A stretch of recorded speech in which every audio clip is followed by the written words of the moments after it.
கேள்வி பதில்கள். முதல் கேள்வி, ஆரோக்கியம் செல்வம் எப்பொழுது கிடைக்கும்? அதாவது ஹெல்த் வெல்த் எப்பொழுது கிடைக்கும்?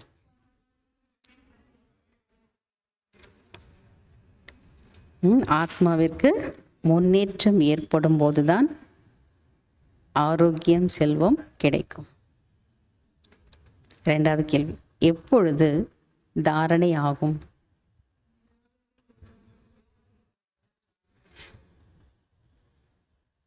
யோகத்தின் மூலம் ஆத்மா தூய்மையாகும் போதுதான் தாரணை ஆகும்.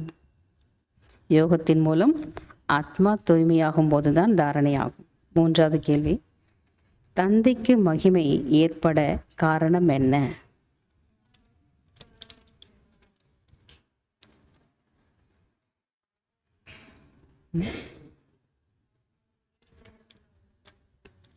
பாபா சொல்றாரு, நான் அனைவருக்கும் உபகாரம் செய்கிறேன்.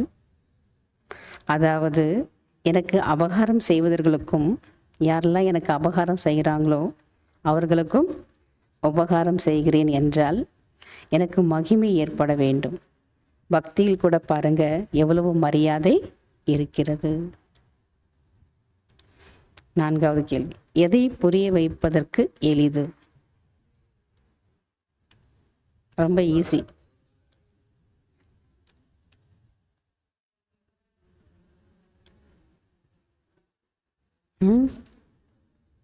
பாபா சொல்றது, ஜீவன் முக்தி என்றால்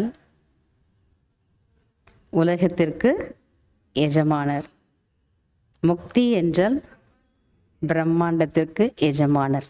இது புரிய வைப்பதற்கு மிகவும் எளிது. அஞ்சாவது, மோகமற்றவராக யார் ஆக முடியும்?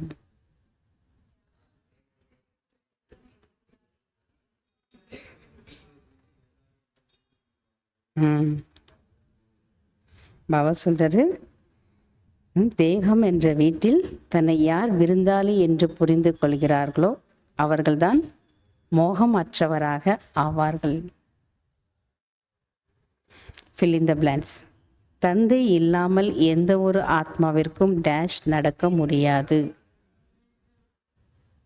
தந்தை இல்லாமல் எந்த ஒரு ஆத்மாவிற்கும் முன்னேற்றம் அல்லது ஏறும் கலை நடக்க முடியாது. முன்னேறக்கூடிய ஒரு கலை அல்லது ஏறும் கலை நடக்க முடியாது. ரெண்டாவது, ஈஸ்வரிய வழிப்படி ஒரேடியாக டேஷ் உயர்ந்து விடுவீர்கள். ஈஸ்வரிய வழிப்படி ஒரேடியாக வான அளவிற்கு உயர்ந்து விடுவீர்கள்.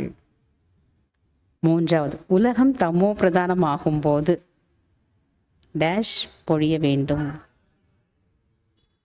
உலகம் தமோ பிரதானமாகும் போது ஞான மழை பொழிய வேண்டும்.